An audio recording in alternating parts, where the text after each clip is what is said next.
아토피 개선을 위한 생활습관 5가지 중증 아토피 연합회에서 알려드립니다. 비누를 쓰고 나서는 깨끗하게 헹궈야 합니다. 비누는 알칼리성을 띠는 경우가 많아 아토피 피부염이 있는 경우 피부의 수분과 지방을 감소시켜 가려움증을 악화시킬 수 있습니다. 정상인의 피부는 산도가 4.5에서 6.5 정도로 약산성을 띠고 있으며 땀을 통해 불순물을 배출합니다. 땀이나 피부 탈락세포, 먼지 등 피부 표면에 묻어있는 물질들을 비누를 사용해 닦아내게 되는데 이때 피부에 비누 성분이 남지 않도록 흐르는 물에 깨끗하게 헹구는 것이 중요합니다. 아토피 피부염 환자가 비누를 선택할 때는 균질한 지방산으로 구성된 것, 세정력이 중간 정도인 것, 향이 강하지 않은 것, 피부에 자극이 적은 약산성이나 중성비누로 선택하는 것이 좋습니다. 샤워와 목욕은 적절히 해야 합니다. 적절한 샤워와 목욕은 피부에 수분을 공급해주고 땀과 알레르겐, 세균 등 피부 표면에 존재하는 자극성 물질을 제거할 수 있습니다.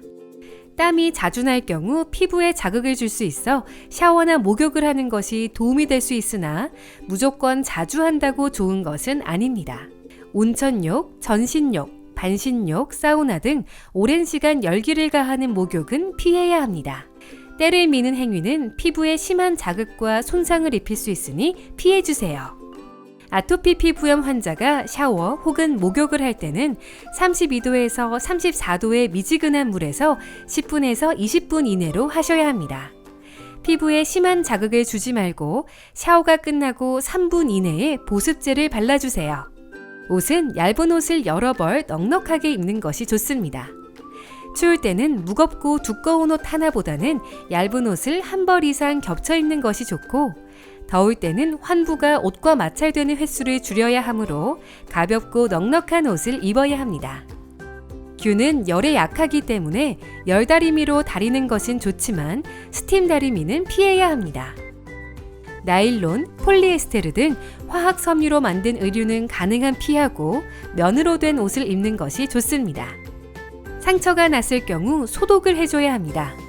상처가 있으면 샤워 후 피부가 붉게 부어오르거나 평소보다 가려움증이 심해지는데 이를 방치하면 2차 감염으로 인해 중증 아토피 피부염으로 진행될 수 있습니다. 적절한 피부 소독을 통해 균 감염에 대비해야 합니다. 젖은 드레싱은 병변의 빠른 호전에 도움이 됩니다. 다만 상처 감염 등의 증상이 이미 나타났다면 전문 의료진과 상담해 신속한 치료가 필요합니다. 알러지 유발 음식은 피해야 합니다. 아토피 피부염 원인에는 여러 가지가 있으나 그중 어린이는 약 30% 정도에서 음식물 알레르기와 연관이 있는 것으로 나타납니다. 어린아이의 경우 돌전에 먹는 음식물, 특히 우유, 달걀, 콩류 등이 관련이 되는 경우가 많습니다. 하지만 무조건 특정한 음식을 제한하면 성장장애를 유발할 가능성이 있습니다. 때문에 알레르기 검사 후에 원인이 되는 음식을 가급적 섭취를 피해야 합니다. 나이에 관계없이 음식물이 원인이 될 경우에는 전문의와 상의 후 섭취 여부를 결정하는 것이 도움이 됩니다.